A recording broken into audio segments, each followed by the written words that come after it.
un thème intitulé « Ma victoire sur les esprits séducteurs ». Dis Amen avec moi. Amen. Dis, braisé, l'homme, qu'est-ce qu'il va faire?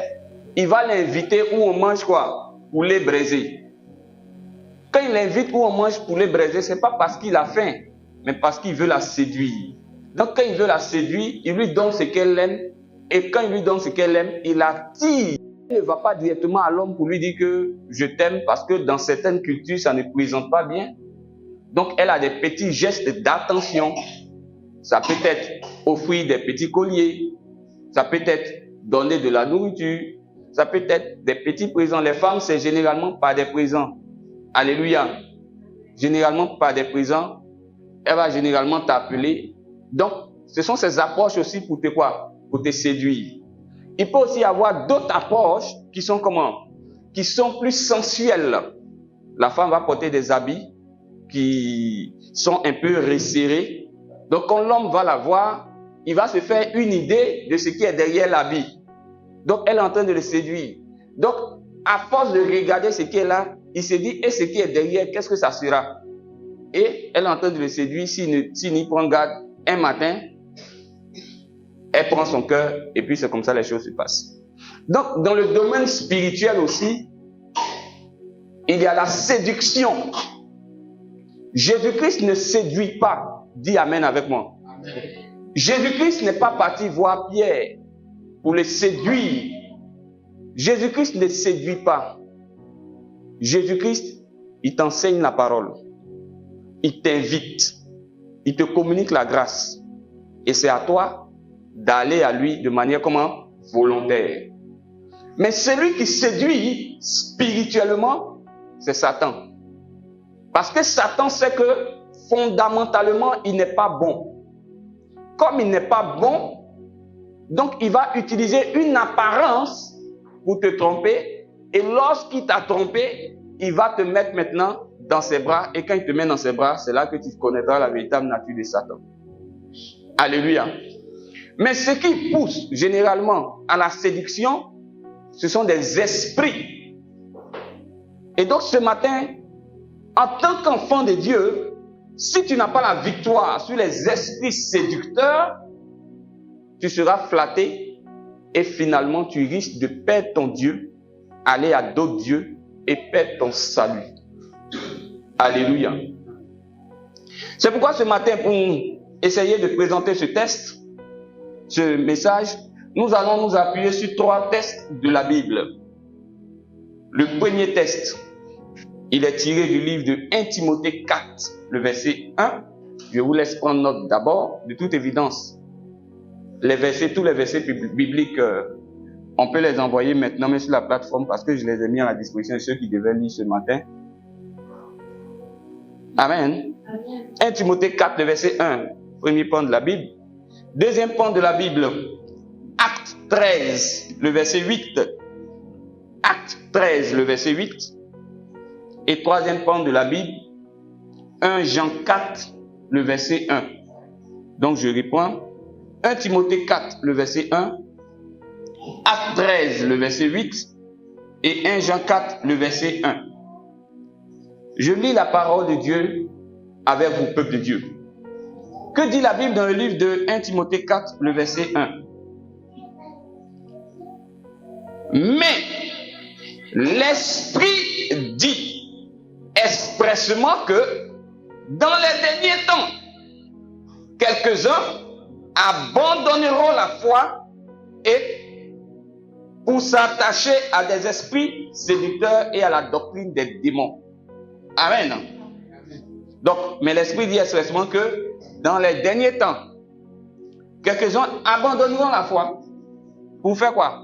Pour s'attacher à des esprits séducteurs et à des doctrines de démons. Acte 13, le verset 8 nous dit, mais Élymas, le magicien, car c'est ce que son nom signifie, leur faisait opposition, cherchant à détourner de la foi le proconsul. Acte 13, verset 8. Mais Élymas le magicien, car c'est ce que signifie son nom, leur faisait opposition, cherchant à détourner de la foi le proconsul. Alléluia. Alléluia. 1 Jean 4, le verset 1 dit, bien-aimés, n'ajoutez pas foi à tout esprit, mais éprouvez les esprits pour savoir s'ils sont de Dieu, car plusieurs faux prophètes sont venus dans le monde. Je répète, bien-aimés, n'ajoutez pas foi à tout esprit, mais éprouvez les esprits pour savoir s'ils sont de Dieu. Car plusieurs faux prophètes sont venus dans le monde. Car plusieurs faux prophètes sont venus dans le monde. Alléluia. Donc, pour rappel, notre thème porte sur ma victoire sur les esprits séducteurs. Ma victoire sur les esprits séducteurs. Donc, nous avons lu 3 pans de la Bible. 1 Timothée 4, le verset 1. Acte 13, le verset 8. Et 1 Jean 4, le verset 1. Alléluia. Bien. Donc, il est important pour nous de déjà introduire en vous présentant quelques points qui sont relatifs à ces passages que nous venons de lire. Donc, ces 3 points de la Bible sont relatifs à la séduction de Satan. Dis avec moi la séduction de Satan. Dis à ton voisin, Satan c'est un séducteur. Dis encore, Satan c'est un séducteur. Alléluia. Dans le premier passage que nous avons lu, l'apôtre Paul, dans la continuité de Christ, va avertir sur l'influence des esprits séducteurs. Celui qui pense que nous sommes dans un monde où tout est propre, doit se détromper. Parce que nous sommes dans un monde dans lequel beaucoup de personnes sont influencées par des esprits séducteurs. Alléluia. Et donc, Paul avertit ses enfants. Paul avertit Timothée.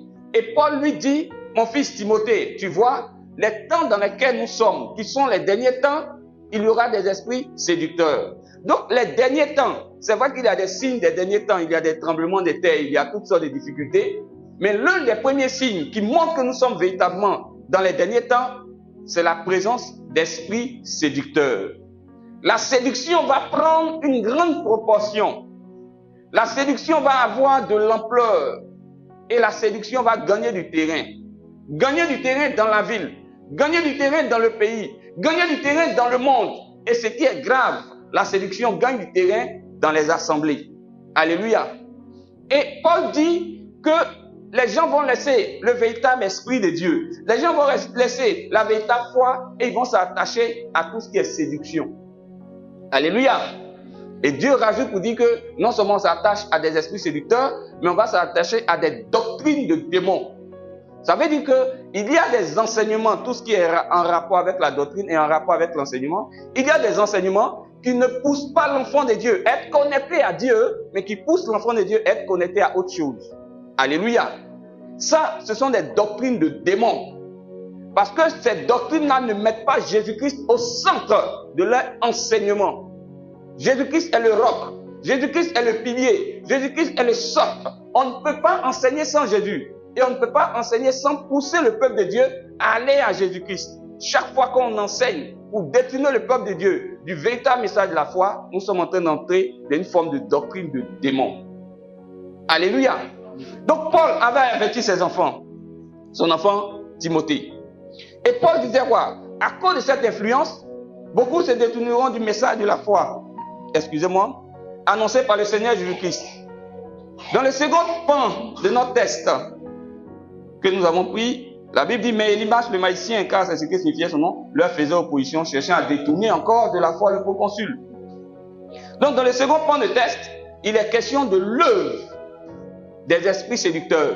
Donc quand Paul parle des esprits séducteurs, chacun de nous aussi doit savoir comment fonctionne l'esprit séducteur, donc l'œuvre des esprits séducteurs.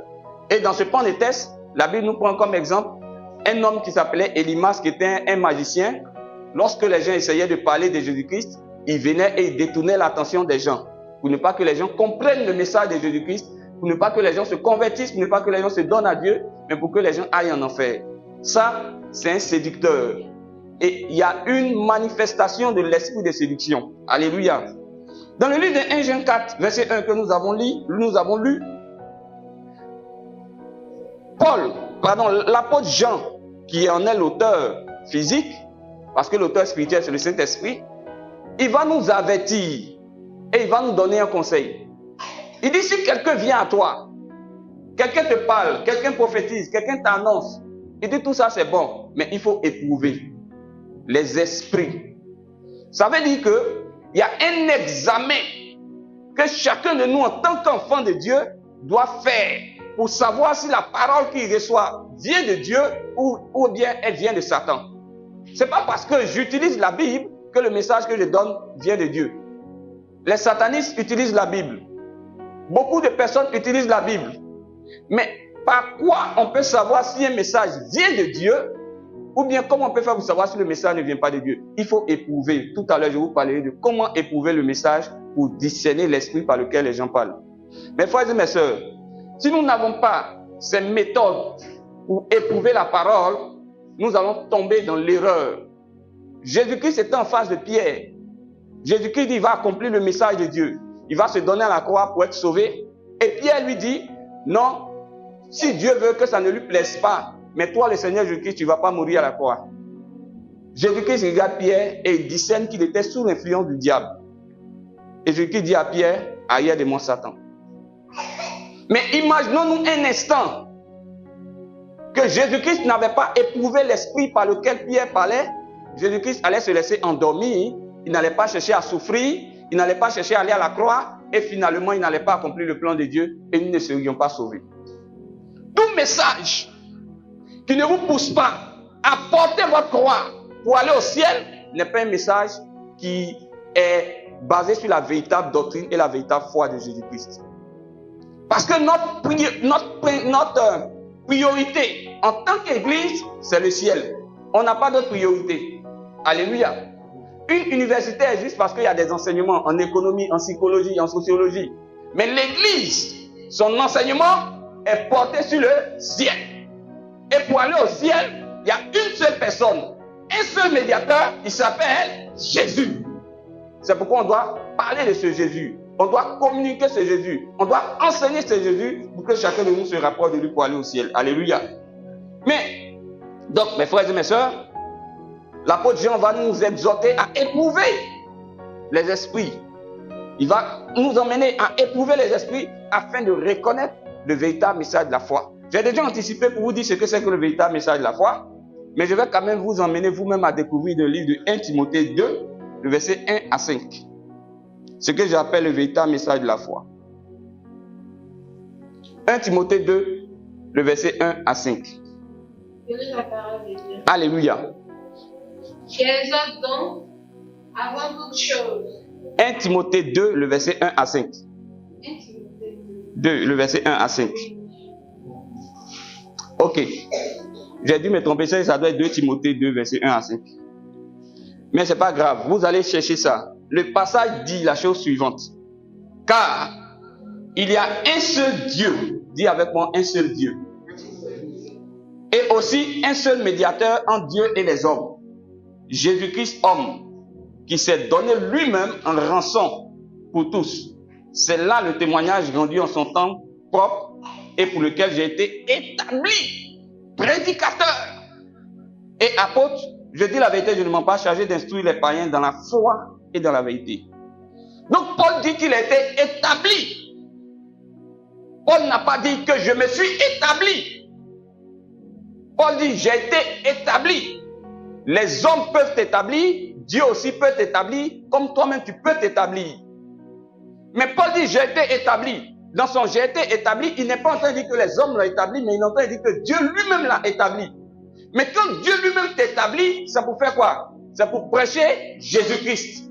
Pour annoncer au monde entier qu'il n'y a pas deux dieux, qu'il n'y a pas trois dieux, qu'il n'y a pas quatre dieux, mais il y a un seul Dieu. Ce Dieu qui est l'éternel, pour avoir accès à lui le jour de l'enlèvement ou à notre mort, il faut accepter le Seigneur Jésus-Christ comme Seigneur et Sauveur personnel. C'est lui qui est la porte. C'est le message prêché par Jésus. C'est le message prêché par Pierre. C'est le message prêché par Paul. C'est le message prêché par les saints hommes de Dieu. Jésus-Christ est le seul par lequel on passe pour aller au paradis. Il n'y a pas d'autre technique, mes frères et mes sœurs. Il n'y a pas d'autres moyens, mes frères et mes sœurs. Il n'y a pas d'autre méthode. La seule méthode qui peut t'emmener à aller au paradis, c'est seulement accepter le Seigneur Jésus comme ton Seigneur et ton Sauveur. Parce que c'est lui qui te donne accès à Jésus, à Dieu. Alléluia. Donc, dans notre conception, dans notre entendement, il y a plusieurs dieux. Il n'y a pas plusieurs dieux. Il y a un seul Dieu.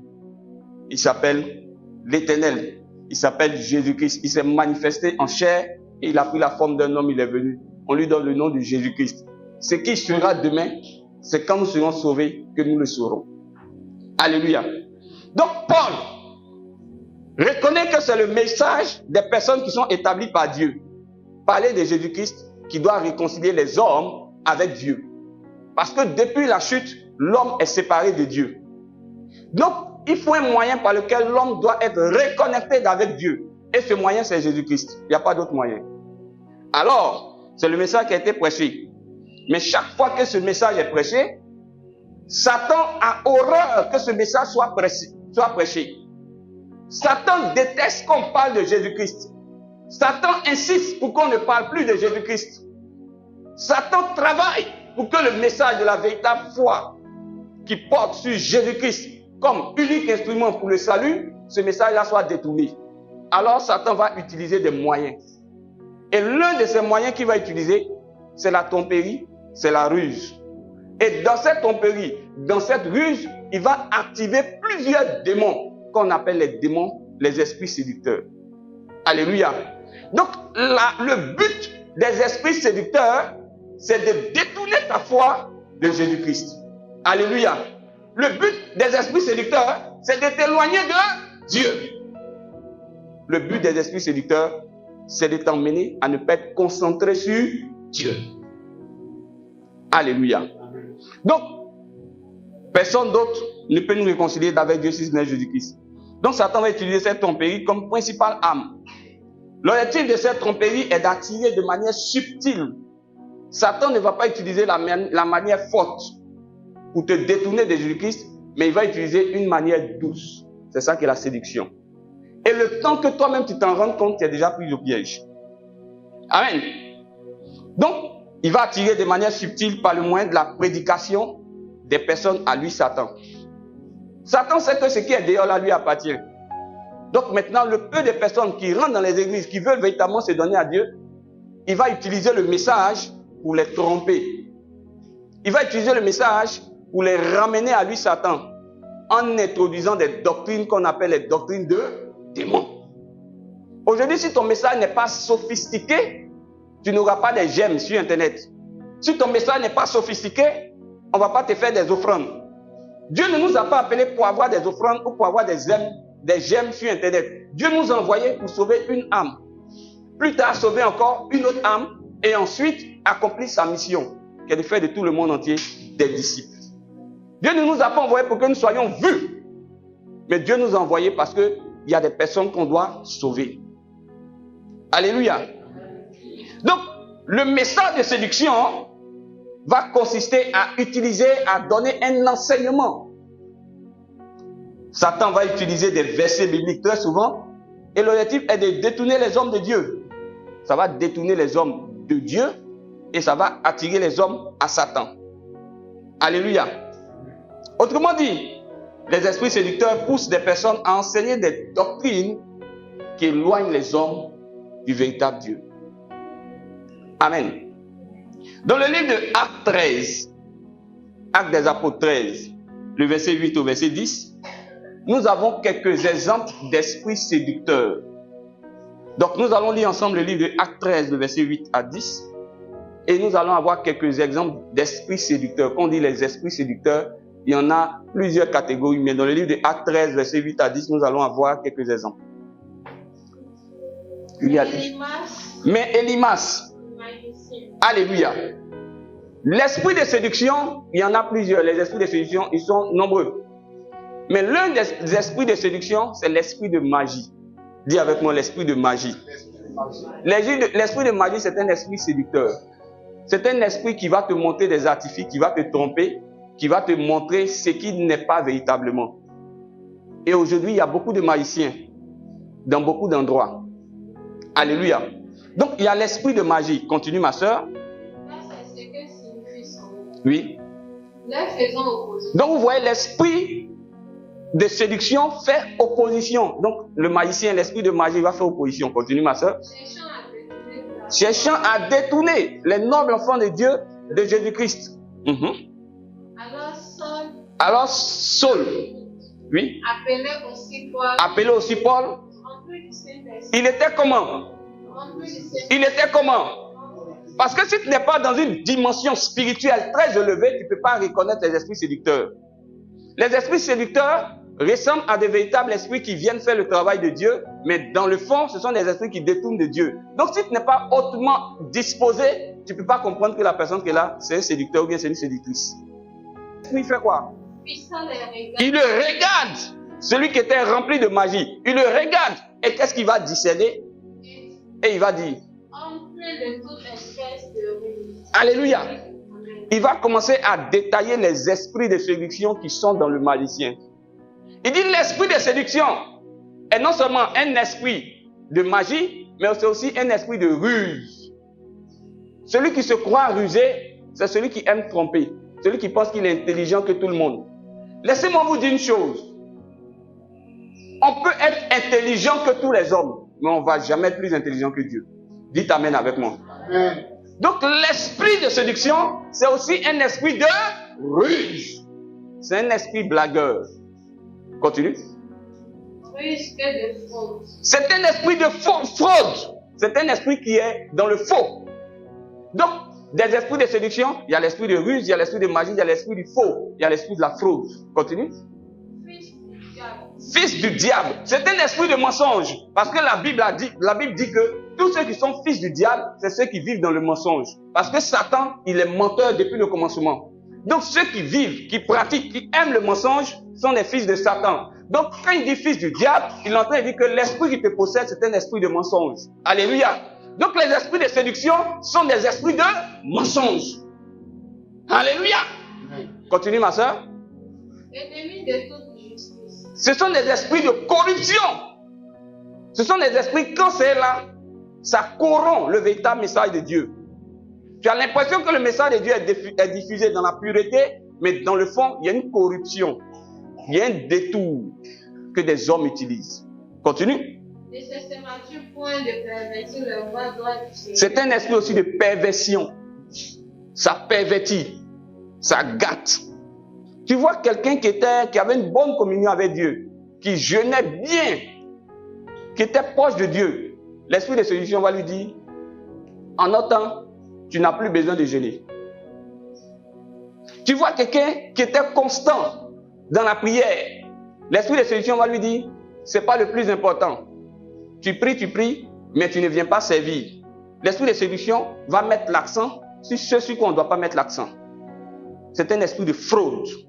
C'est un esprit de ruse. C'est un esprit de mensonge. Alléluia. Donc, ces esprits qui étaient dans la vie du magicien qu'on appelait Elimas, leur but, c'était de détourner les hommes du véritable message de Dieu. C'était de les pousser à ne pas entendre ce que Dieu est, à ne pas entendre la mission de Dieu et à ne pas se donner à Jésus-Christ afin que ces personnes aillent en enfer. Donc le but de ces esprits séducteurs, c'est de détourner l'attention des gens, détourner la vie des gens pour que ces personnes n'écoutent pas la voix de Dieu, pour que ces personnes n'aient pas la foi. Alléluia. Donc ces esprits-là travaillent. Ça détourne le cœur, ça détourne ton attention et ça détourne ta vie afin que tu n'acceptes pas le message de la foi. Dis ce matin, je ne suis pas concerné. Et j'en suis délivré. Au nom de Jésus. Alléluia. Mais comment agissent les esprits de séduction? Parce que quand c'est un esprit de séduction, il a sa manière d'agir. L'esprit des eaux a sa manière d'agir. L'esprit de sorcellerie a sa manière d'agir. Tous les démons ont leur manière d'agir. Quel est le mode opératoire des esprits de séduction? J'ai appelé stratégie de la séduction la manière dont procèdent les esprits séducteurs. Donc, pour comprendre la stratégie de ces esprits séducteurs, je peux le prendre dans la Bible. Il y a plusieurs passages de la Bible où je peux prendre des illustrations. Quand vous regardez l'histoire de Laban et de Jacob, c'est un esprit de ruse, c'est un esprit de séduction qui est en train d'agir là. Mais je vais vous prendre des exemples que vous connaissez déjà. Et je vais vous montrer la similitude, comment Satan opère. Nous allons prendre le livre de Genèse 3, le verset 1 à 7. C'est l'histoire d'Adam, Ève et du serpent. Je vais vous montrer comment le serpent est venu pour séduire, pour tromper les enfants de Dieu. Donc Genèse 3, le verset 1 à 7. Et un autre frère va préparer 1 Roi 13, le verset 15 à 22. Donc ce qu'on va faire, on va faire une analyse, je n'ai pas dit comparative. Bon, c'est aussi une analyse comparative, mais on va mettre les deux pans de test ensemble. Et puis, je vais vous montrer les concordances point par point. Donc, une personne prend Genèse 3, verset 1 à 7. Et une autre, 1 Roi 13, le verset 15 à 22. Bien. Je lis et vous allez revenir ensemble. Et puis, on va aller pas à pas. Genèse 3, le verset 1 à 7 nous dit: le serpent était le plus quoi? Rusé de tous les animaux des champs que l'Éternel avait fait. Il va dire à la femme: Dieu a-t-il réellement dit, vous ne mangerez pas de tous les arbres du jardin? La femme répondit au serpent: nous mangeons du fruit des arbres du jardin, mais quant au fruit de l'arbre qui est au milieu du jardin, Dieu a dit, vous n'en mangerez point et vous n'y toucherez point, de peur que vous ne mouriez. Alors le serpent dit à la femme: vous ne mourrez pas. Mais Dieu sait que le jour où vous en mangerez, vos yeux s'ouvriront et vous serez comme des dieux, connaissant le bien et le mal. La femme vit que l'arbre était bon à manger et agréable à la vue, et qu'il était précieux pour ouvrir l'intelligence. Elle prit de son fruit et en mangea, et elle donna aussi à son mari qui était auprès d'elle, et il en mangea. Amen. Prenons encore un autre exemple dans le livre de 1 Roi 13, le verset 15 à 22. C'est l'histoire d'un jeune prophète et d'un vieux prophète. Donc, comment le vieux prophète a trompé le jeune prophète? 1 Roi 13, le verset 15 à 22. Alors il dit, ça c'est le vieux prophète qui va maintenant inviter le jeune prophète dans sa maison. Viens avec moi à la maison et tu prendras quelques nourritures. Mais le jeune prophète répondit, je ne puis retourner avec toi, ni entrer chez toi. Je ne mangerai point de pain, je ne boirai point d'eau avec toi en ce lieu. Car il m'a été dit, par la parole de l'Éternel, tu n'y mangeras point de pain et tu n'y boiras point d'eau et tu ne prendras point pas à ton retour le chemin par lequel tu es allé. Et il dit, moi aussi je suis prophète, comme toi. Et un ange m'a parlé de la part de l'Éternel, m'a dit, ramène-le avec toi dans la maison et qu'il mange du pain et qu'il boive de l'eau. Il lui mentait. L'homme de Dieu, c'est-à-dire le jeune prophète, n'a pas discerné l'esprit de séduction dans le vieux prophète. Il a suivi le vieux prophète et la Bible dit, l'homme de Dieu retourna avec lui, il mangea du pain et but de l'eau dans sa maison. Comme ils étaient assis à table, la parole de l'Éternel fut adressée au prophète qui l'avait ramené et il cria. Et il cria à l'homme de Dieu qui était venu de Juda. Ainsi parle l'Éternel, parce que tu as été rebelle à l'ordre de l'Éternel et que tu n'as pas observé le commandement que l'Éternel ton Dieu t'a donné, parce que tu t'es retourné et que tu as mangé du pain et de l'eau dans le lieu dont il t'avait dit, tu n'y mangeras point de pain et tu n'y boiras point d'eau, ton cadavre n'entrera pas dans le sépulcre de tes pères. C'est-à-dire que tu ne peux pas aller au paradis. Alléluia. Pourquoi? Il n'a pas discerné que celui qui lui parlait là était animé d'un esprit séducteur. Alléluia. Le thème, c'est ma victoire sur les esprits séducteurs. Bien. Donc, il y a une similitude entre ces deux tests. C'est le même mode opératoire qui est décliné en 3 étapes. Dis avec moi 3 étapes. Donc, la première étape, c'est l'étape de l'observation. La deuxième étape, c'est l'étape du doute. La troisième étape, c'est l'étape de l'envenimation. Alléluia. Donc la première étape, c'est l'observation. La deuxième étape, c'est le doute. Et la troisième étape, c'est l'envenimation. Je reviendrai pas à pas sur ces différentes étapes. Alléluia. Bien, quand vous regardez, la Bible dit que le serpent était le plus rusé de tous les animaux. Et que l'Éternel, il dit à la femme, pourquoi le serpent est rusé Mais pourquoi le serpent va sur la femme et il ne va pas chez l'homme? Première question. Parce que le serpent, avant de t'attaquer, il prend d'abord du temps à t'observer. Si vous voyez quelqu'un, un matin, il est en train de tuer un serpent dans sa maison, le serpent était là depuis longtemps.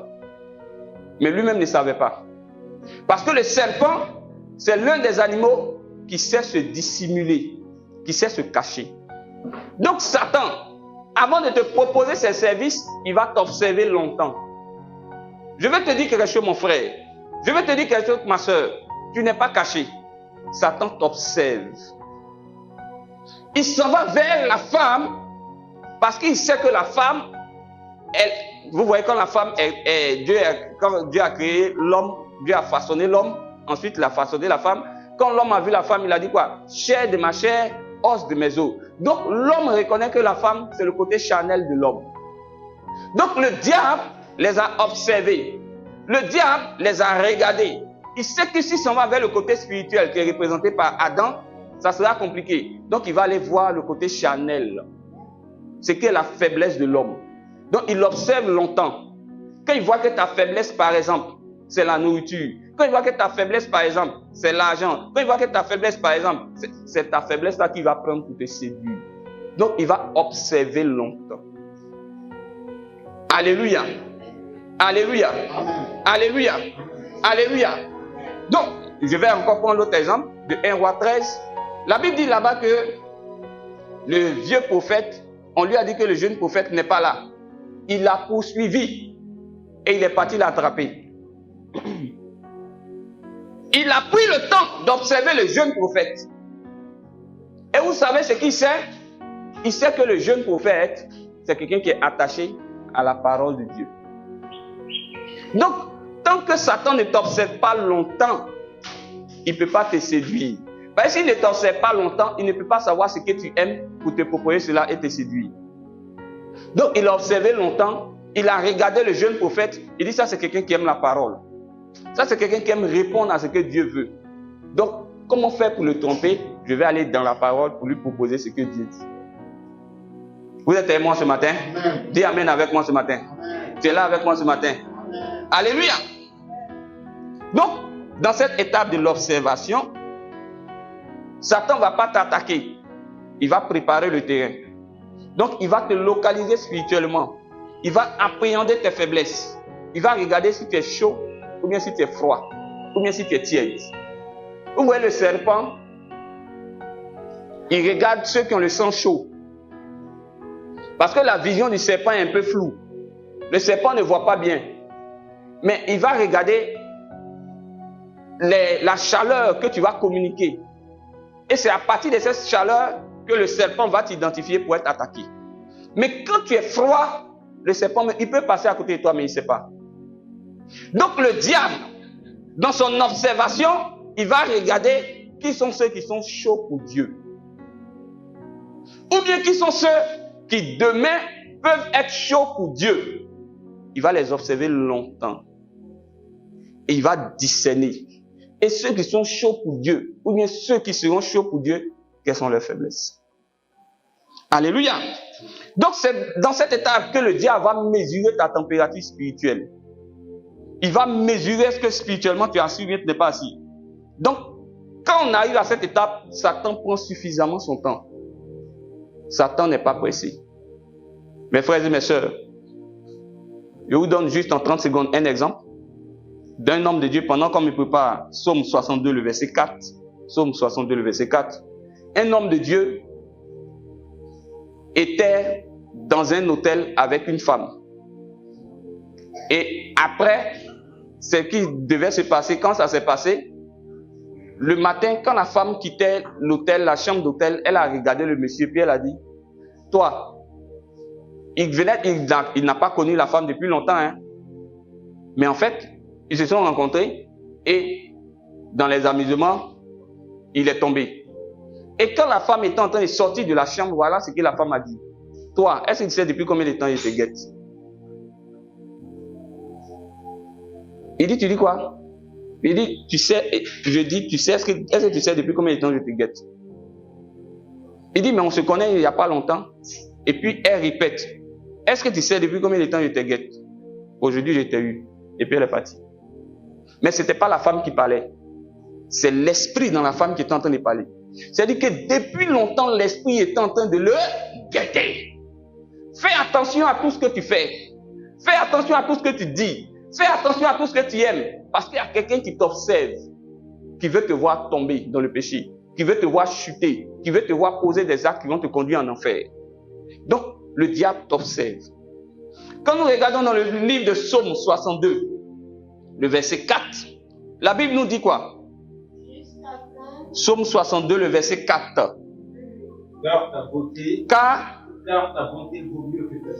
Psaume 62, le verset 4. Jusqu'à quand vous jetterez-vous sur un homme? Oui, non, ça doit être jusqu'à quand vous jetterez-vous sur un homme. Oui, continue. C'est que ce sont les différentes versions. Bien, je lis, vous allez trouver ça. Il conspire pour le précipiter de son poste élevé. Le verset 5, merci. Il conspire pour faire quoi? Pour le précipiter de son poste élevé. Ils prennent plaisir au mensonge. Ils bénissent de leur bouche et ils maudissent dans leur cœur. Alléluia. La Bible dit qu'ils conspirent. Conspirer, ça veut dire qu'ils complotent. Comploter, on ne complote pas en un jour. Ça se prépare depuis longtemps. Donc Satan, pour t'avoir, il se prépare depuis longtemps. Et la Bible dit quoi? Ils bénissent de leur bouche. Pourquoi ils bénissent de leur bouche? Simplement pour que tu aies confiance en eux. Donc Satan, dans son étape d'observation, il va se donner suffisamment de temps pour observer ce que tu aimes, ce que tu n'aimes pas, et il va regarder ce que tu aimes, et il va te mettre en confiance pour que tu te livres à lui.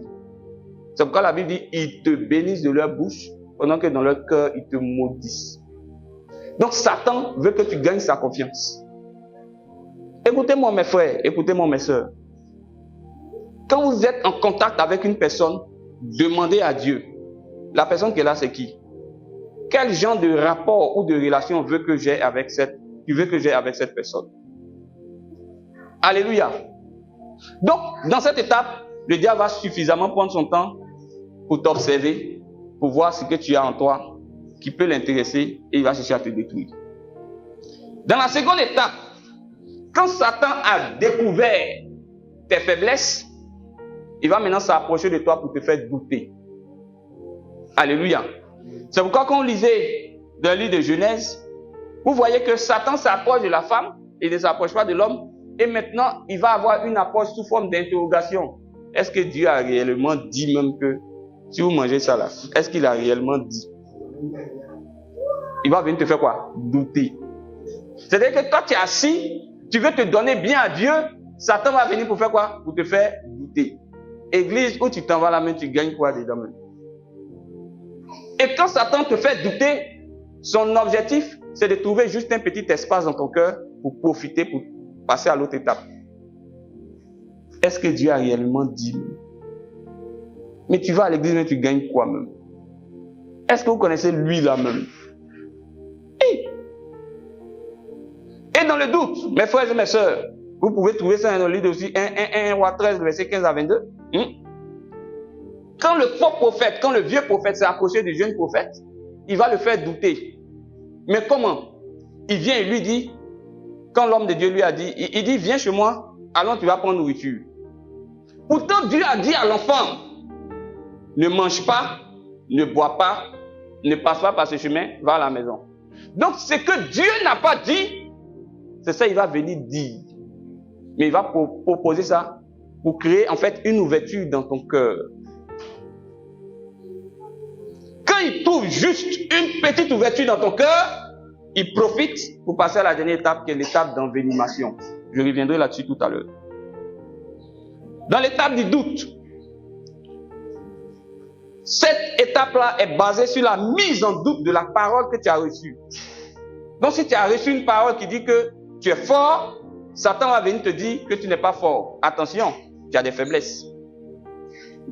Dans l'étape du doute, Satan va venir pour discuter, pour rentrer dans tes pensées, pour créer des raisonnements sur des paroles bibliques qui sont claires et nettes. L'objectif de Satan est de t'emmener à avoir dans ta pensée, dans ta connaissance, un côté que tu ne maîtrises pas. Et s'il y a un côté que tu ne maîtrises pas, tu vas chercher à savoir et tu vas te référer à lui. Vous êtes avec moi? Maranatha. Alléluia. Alléluia. Donc une fois que Satan crée le doute en toi, lorsqu'il y a des zones d'ombre, la porte de ton cœur est ouverte et Satan maintenant va rentrer dans ce qu'on appelle l'envenimation. Dans le mot envenimation, il y a le terme venin. Donc il va observer, il va te faire douter. Quand il sent qu'il y a une petite place, il va profiter, il met son venin. C'est ça qui est l'étape de l'envenimation. Lisons par exemple le livre de Jérémie 9, le verset 8 et Proverbe 26, le verset 28. Pour comprendre ce que c'est que le doute. Bien. Il va te faire douter. La Bible dit dans le livre de Jérémie 9, le verset 8. Leur langue est un trait meurtrier. Ils ne disent que des mensonges.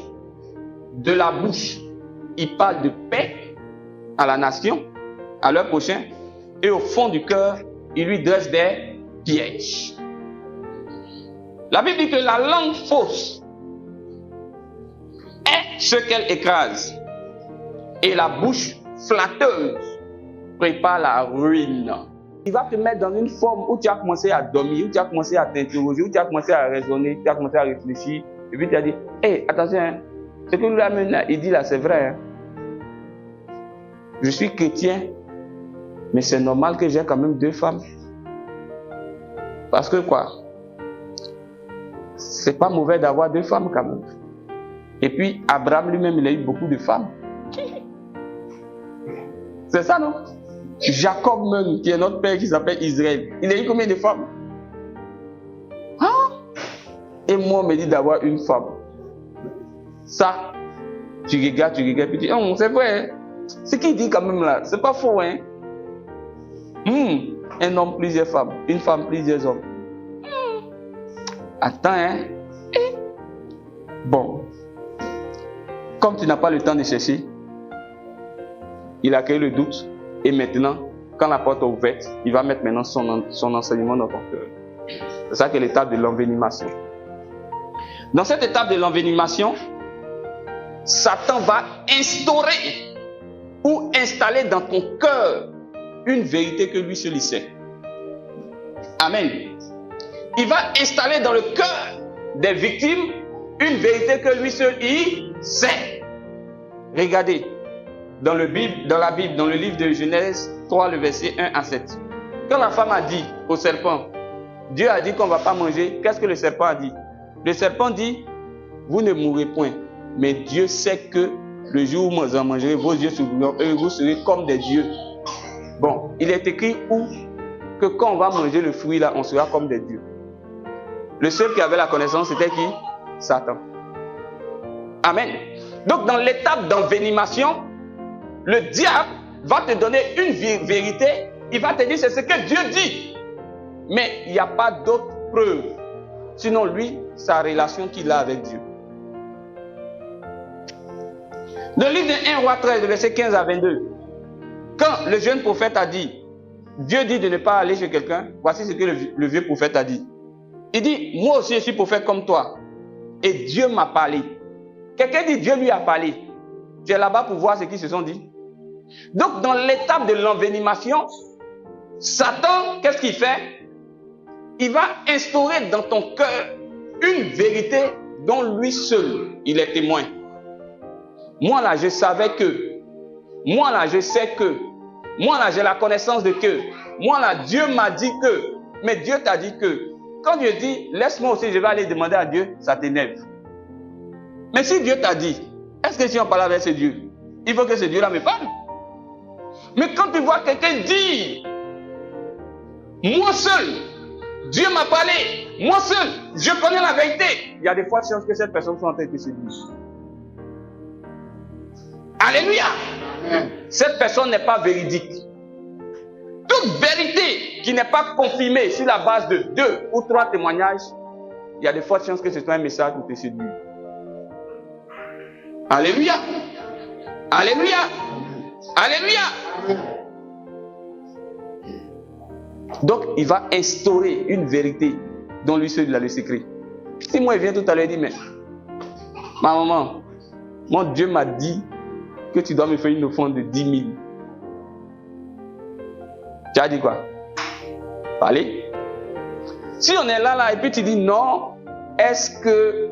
Donc tu doutes de ce que l'homme de Dieu t'a dit. Ça, c'est de la rébellion. Ah bon? Donc tu veux discuter ce que je dis. J'étais une fois quelque part où il y a quelqu'un qui a dit oui, il y a une femme qui va avoir un voyage, des choses comme ça. Et puis, la femme est là, il y a des pieds à soupirer, et puis elle a dit... Et puis il dit, mais toi, je te dis que tu vas avoir un voyage, pourquoi tu n'es pas contente? Elle était gênée, donc en pleine veillée, elle a commencé à monter. Elle dit, oui, c'est vrai que... C'est pas parce que je suis contente. Hein. Souvent, moi, quand la joie est trop forte là, je ne la manifeste pas. Il dit, ah bon, donc moi je te parle, et toi, tu ne manifestes pas la joie. Prends 3 jours de jeûne sec. Alléluia! Frère, je ne suis pas en train de dire que tout le monde est faux. Jamais je vais le dire, vous savez. Je suis seulement en train de vous dire, faites attention. Soyez vigilants. Donc quand quelqu'un parle, et puis il te dit que c'est lui seul qui a la vérité, il est le seul témoin de son affaire, fais attention. Amen. Donc dans l'approche de l'envenimation, le séducteur va placer des paroles dont lui seul prétend avoir la connaissance ou l'exclusivité. Cette étape est nécessaire pour immobiliser. Donc il va te donner des paroles qui vont t'immobiliser. Il va mettre dans ton cœur des paroles qui vont t'emmener à ne plus chercher, à ne plus regarder, à ne plus réfléchir, mais à se référer uniquement à lui. Crois en moi. Ce que moi je dis là, c'est vrai. Les autres, ce qu'ils disent, c'est pas vrai. C'est moi seul. J'ai raison. C'est moi seul quoi? Le monopole de la vérité, c'est moi seul. C'est moi qui ai le monopole de la vérité. Si tu vois quelqu'un dire ça, il est dangereux. Bien. Prenons dans cette étape, donc Satan, il va t'immobiliser de telle sorte que tu n'aies plus confiance en tout ce qui est autour et tu ne te réfères uniquement qu'à lui. Et quand tu te réfères uniquement à Satan, c'est là qu'il te tue peu à peu. Son venin là, quand ça rentre en toi, ça commence par t'immobiliser et peu à peu ça te tue et peu à peu ça te tue. Et le temps de t'en rendre compte, tu n'as plus de vie chrétienne, de vie chrétienne. Tu n'as plus de vie de prière. Tu n'as plus de vie d'intimité avec Dieu. Tu t'es détourné carrément de Dieu et tu t'es rapproché totalement des hommes ou tu t'es rapproché carrément de Satan. Mes frères et mes sœurs, le temps dans lequel on est, ce temps est très court. Dans peu de temps, il y aura l'enlèvement. On n'a pas ce temps-là pour se laisser distraire. Celui qui veut partir en enfer, on peut lui donner des conseils, viens au paradis. Mais s'il a pris la décision d'aller en enfer, frère, sœur, secoue la poussière de tes pieds, cherche ton salut. Amen. Amen. On n'a pas ce temps, on n'a plus ce temps où on va discuter sur des... On n'a plus ce temps. On doit être concentré sur Jésus-Christ. Bien. Proverbe 7, le verset 21 à 23 va nous dire quoi? Elle séduisit à force de paroles. On dit à force de paroles. Donc, dans l'étape d'envenimation, Satan va injecter son venin, mais il va insister, insister, insister, insister, insister. Vous voyez, dans certains milieux, bon, dans l'histoire, on a l'histoire d'un homme qui s'appelle Hitler. Hitler, il a fait la guerre pratiquement à tout le monde entier. Mais quelle était la stratégie de Hitler? Il avait un service de communication qui était très puissant. Et donc, le service de communication de Hitler avait pour objectif d'insister sur le mensonge. Parce qu'ils étaient convaincus que quoi? Quand tu insistes sur le mensonge, à un certain moment donné, ça deviendra quoi? Vérité pour ceux qui écoutent. Donc Satan, c'est ça. Il insiste tellement que tu ne peux pas te rendre compte que Satan est en train de te tromper. Est-ce que quelqu'un est avec moi ce matin? Vous êtes là ce matin. Amen. Amen. Donc elle séduisit à force de paroles. Je suis en train de lire Proverbe 7, verset 21 à 23. Et elle l'entraîna par ses lèvres doucereuses. bon discours, paroles douces. Et je t'aime, sois béni. Hein? Le Seigneur avec toi. Hein? Oui, Jésus-Christ t'aime. Hein? Et tout ça, c'est pour t'attirer. Et donc, par ces lèvres doucereuses. Et quand toi aussi tu es subjugué, tu commences à suivre. Jésus-Christ m'aime. Tu t'en vas doucement, doucement. Et puis la Bible dit, comme le bœuf qui va à la boucherie. Comme un fou qui se lie, comme un fou qu'on lie pour le châtier. Donc beaucoup se comportent comme des fous. Et ils sont en train d'être conduits à la mort.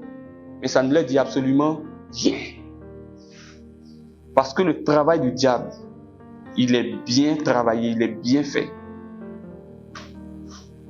Alléluia. Je suis en train de prêcher ce matin. Amen. Est-ce que je prêche ce matin? Amen. Et la Bible dit, donc, Satan t'attire jusqu'à ce qu'une flèche perce ton foie. C'est écrit dans la Bible. Elle le séduit jusqu'à ce qu'une flèche lui perce le foie. La Bible n'a pas dit que la flèche perce le cœur. Mais la Bible dit que la flèche perce le foie. C'est-à-dire que tu suis la séduction. Les meilleures paroles. Et puis à un certain moment, tu t'en rends pas compte, une flèche dans ton foie. Mais pourquoi la Bible utilise le mot foie et puis la Bible ne parle pas du cœur?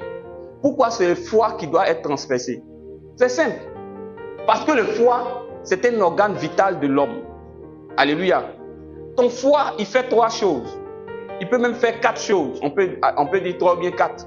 Ton foie, là, son rôle, c'est de faire quoi? C'est de filtrer ton sang. Filtration du sang, c'est le rôle du foie. Ton foie, c'est lui qui va produire la bile pour que tu digères bien.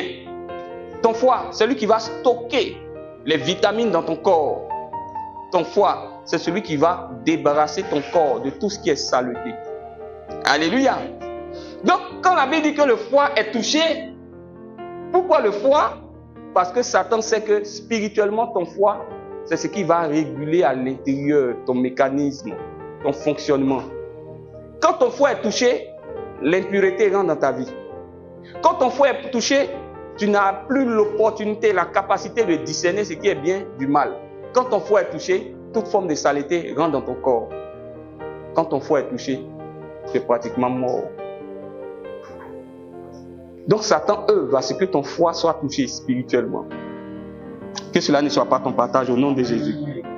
Alléluia. Donc, pour finir cette partie, donc finalement, l'objectif des esprits séducteurs, c'est de toucher ton organe vital, ta vie spirituelle, ton contact avec Dieu. Donc, tu n'auras plus de désir de purification, tu n'auras plus de force pour avancer parce que le foie, il va stocker l'énergie. Donc, quand vous voyez un chrétien qui n'a plus de force pour prier, il n'a plus de force pour parler à Dieu, il n'a plus de force pour être dans la présence de Dieu, c'est que spirituellement, son foie a été touché. Amen. Et quand ton foie est touché, tu deviens fragile, tu deviens faible. Tu fais rêve où on te poursuit, clic, clic, clic, clic, clic, clic. Allô? Tu ne peux plus prier. Tu ne peux plus chercher Dieu. Sans le savoir, tu es détourné de Dieu. Parce que Satan a œuvré pour que ton foie soit apte. Il y a d'autres qui sont à l'église, mais ils sont atteints d'insuffisance rénale, spirituelle. Il y a d'autres qui sont atteints de problèmes de foie spirituel. Il y a d'autres pour eux, c'est constipation spirituelle. Il y a d'autres pour eux, c'est obésité spirituelle. Il y a d'autres pour eux, c'est paludisme spirituel. Que cela ne soit pas ton partage au nom de Jésus. Ton amen n'est pas fort, hein? Amen. Alléluia. Bien. Donc, quand tu es confronté à un esprit séducteur, Satan fait son travail, mais toi, il faut que tu fasses ton travail. Donc, je vais maintenant te présenter quelques armes pour que tu aies la victoire sur les esprits de séduction. Amen. Bien. Nous avons lu 1 Jean 4, le verset 1, où l'apôtre Jean dit, bien-aimé, n'ajoutez pas foi à tout esprit, mais il faut éprouver. Comment arriver à éprouver les esprits séducteurs? Comment faire pour savoir que l'esprit par lequel quelqu'un parle, il vient de Dieu ou bien il ne vient pas de Dieu? La première chose, c'est la prière. Dis avec moi la prière. Quelqu'un qui est constamment dans la prière ne se laisse pas prendre au piège. Et quand tu es dans la prière, Dieu va te donner des révélations. Dieu va te dire qui est celui-là, qui est celle-là. Ce qu'il a dit là, ça veut dire quoi? Amen. Are you here? Vous êtes ici? Amen. Donc la prière, Exode 33, le verset 13. Moïse dit, maintenant si j'ai trouvé grâce à tes dieux, fais-moi connaître tes voies.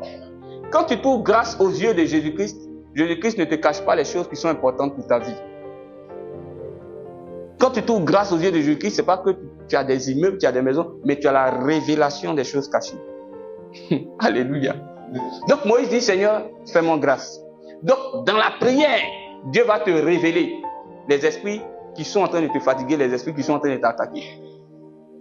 Comme vous lisez aussi le livre de Jérémie 33, le verset 3, il dit, invoque-moi et je te répondrai, je t'annoncerai de grandes choses. Jérémie 33, le verset 3, invoque-moi et je te répondrai, je t'annoncerai de grandes choses, les choses cachées que tu ne connais pas. Donc, si tu es disposé à parler avec Dieu, Dieu aussi est disposé à te répondre, à t'instruire sur des choses qui concernent ta vie. Parce que Satan est entré dans le jardin d'Éden. Qu'est-ce que ça a produit? Ça a produit que la femme a trompé son mari, l'homme s'est séparé de Dieu, la femme s'est séparée de Dieu, finalement c'est devenu parlable entre l'homme et la femme. Amen. Donc il faut travailler à ce que Satan n'ait pas d'espace dans vos vies. Dis Amen avec moi. Amen. Soyez des hommes de prière, soyez des femmes de prière, des personnes qui cherchent Dieu de tout leur cœur. Et Dieu va vous révéler sa volonté. Il y a encore une autre étape, une autre âme que je peux te donner. C'est l'étape, c'est l'âme, c'est la méditation. Si tu veux éprouver les esprits séducteurs, il faut être quelqu'un qui médite. Si tu ne médites pas, tu seras trompé à coup sûr. Alléluia. Bien. La Bible dit dans le livre des Actes 17, le verset 10 à 12. Je lis cela pour vous. Aussitôt les frères filles partirent de nuit Paul et Silas pour Bérée. Lorsqu'ils furent arrivés, ils entrèrent dans la synagogue des Juifs. Écoutez bien, la Bible dit, ces Juifs avaient des sentiments plus nobles que ceux de Thessalonique.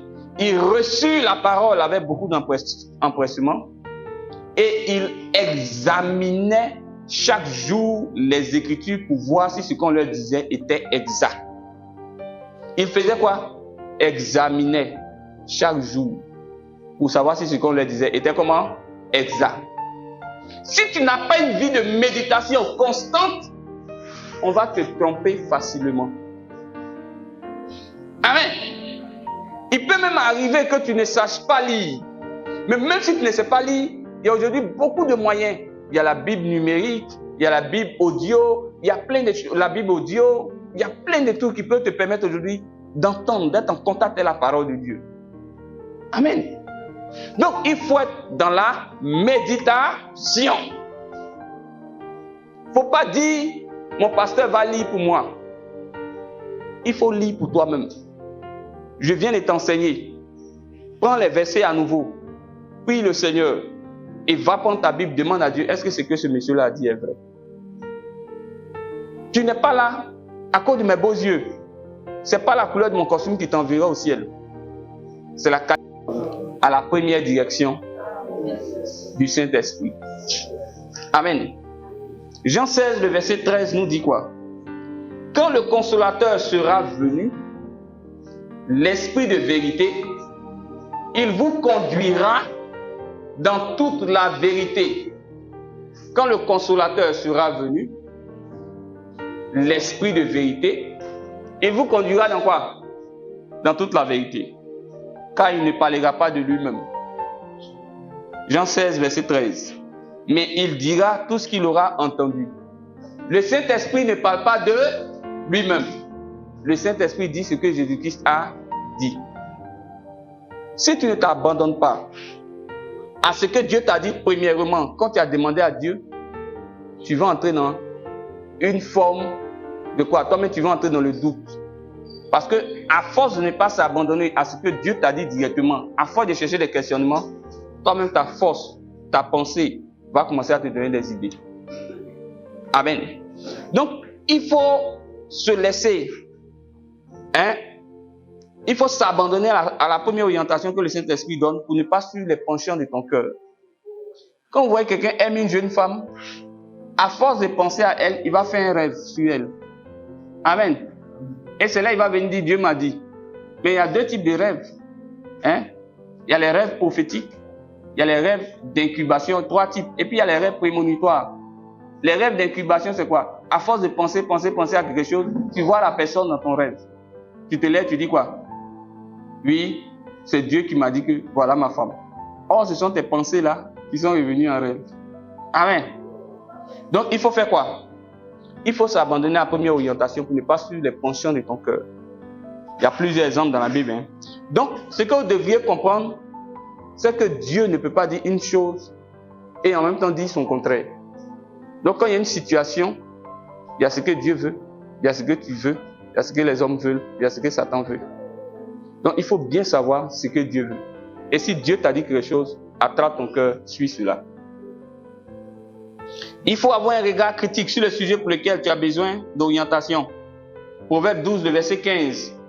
Proverbe 12, le verset 15 va nous dire: la voix de l'insensé est droite à ses yeux, mais celui qui écoute les conseils est sage. La Bible dit: la voix de l'insensé est droite à ses yeux, et celui qui va écouter les conseils est comment? Sage. Ça veut dire quoi? Si tu es quelqu'un qui n'aime pas écouter les conseils qu'on te donne, la Bible te considère comme un insensé. Tu vas te laisser tromper. Amen. Et c'est quel conseil tu veux écouter? Tu ne vas pas aller écouter les conseils des personnes qui font quoi? Qui aiment ton affaire. Va prendre des personnes qui ne te connaissent pas. Dans le quartier là, ce n'est pas parce que tu es chrétien que tu ne vas pas échanger avec les personnes qui sont âgées dans le quartier. Il y a des personnes qui sont âgées dans le quartier, il y a un problème, tu dis: ah, papa, voilà ce que j'ai découvert. Tu peux même ne pas dire que c'est toi. J'ai remarqué ça, j'avais remarqué ça. Quel conseil tu peux me donner pour que j'aille donner à mon ami? Il va te donner un conseil. Mais si tu prends par exemple quelqu'un qui aime bien ton affaire et quelqu'un qui n'aime pas la vérité, si tu fais des conneries, ton gars va t'encourager dedans. Amen. Et la Bible dit quoi? La voix de l'insensé. Quand tu es insensé, tu penses que ce que tu fais est bon. C'est pourquoi les philosophes disent quoi? Celui qui est le plus dangereux, ce n'est pas celui qui ne sait pas, mais c'est celui qui ne sait pas qui ne sait pas. Et quand tu ne sais pas que tu ne sais pas, tu penses que tu es dans la vérité. Or, tu es doublement dans l'erreur. C'est pourquoi il faut écouter les conseils des sages. Amen. Donc, tu reçois un message de Dieu, il faut aussi écouter. Amen. Ah, j'ai eu la révélation, c'est moi qui suis le pasteur, j'ai eu la révélation que Dieu me dit, à côté de ma femme, je me couvre du sang du Seigneur Jésus-Christ, à côté de ma femme, je dois prendre une deuxième et une troisième femme. Parce que Dieu m'a convaincu que la soeur qu'elle a, elle n'a pas d'enfants, il faut qu'elle ait des enfants. Bon. Ça, on n'a pas besoin d'être chrétien.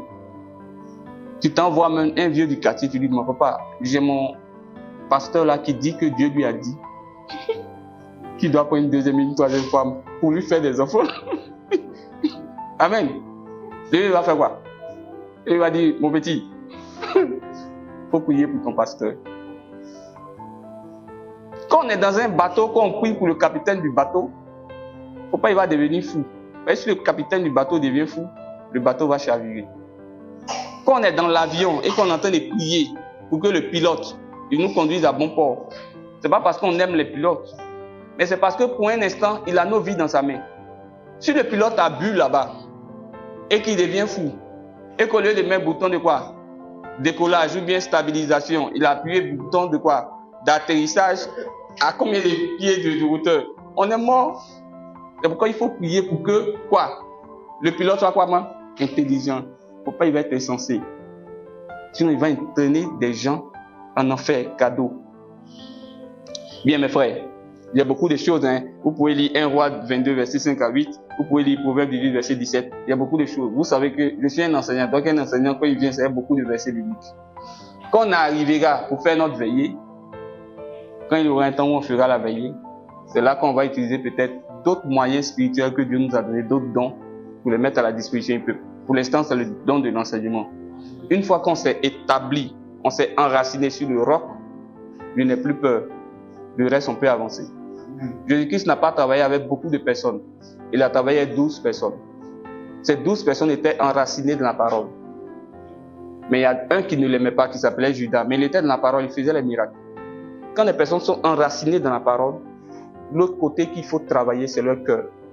Pour que leur cœur ne se détourne pas de Dieu. Donc, avec 12 personnes, on peut aller loin. Si c'est 12 personnes, chacun s'occupe de 12 personnes, puis eux-mêmes, chacun s'occupe de 12 personnes, vous voyez, le royaume des cieux avance. C'est comme ça. On n'a plus assez de temps.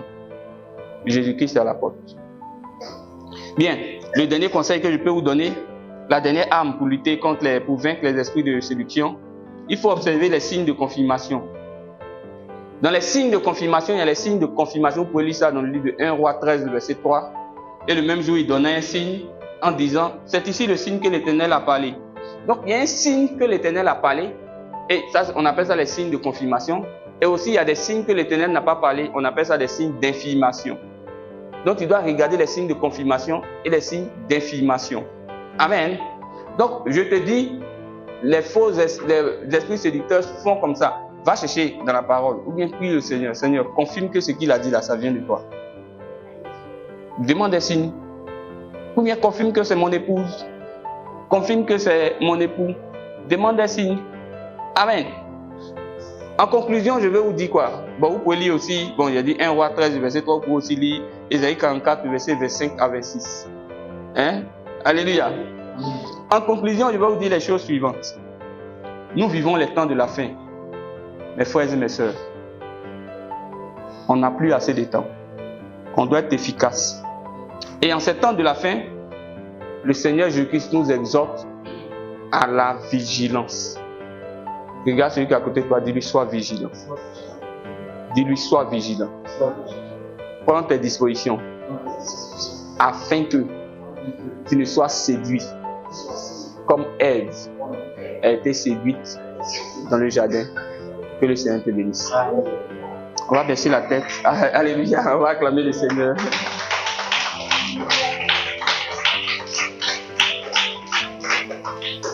On va baisser la tête et tu as reçu la parole ce matin. Je veux que tu pries pour toi-même afin que Dieu puisse te donner la force de marcher conformément à sa voix. Élève la voix, prie le Seigneur ce matin. Seigneur, aide-nous, fortifie-nous, dispose-nous, conduis-nous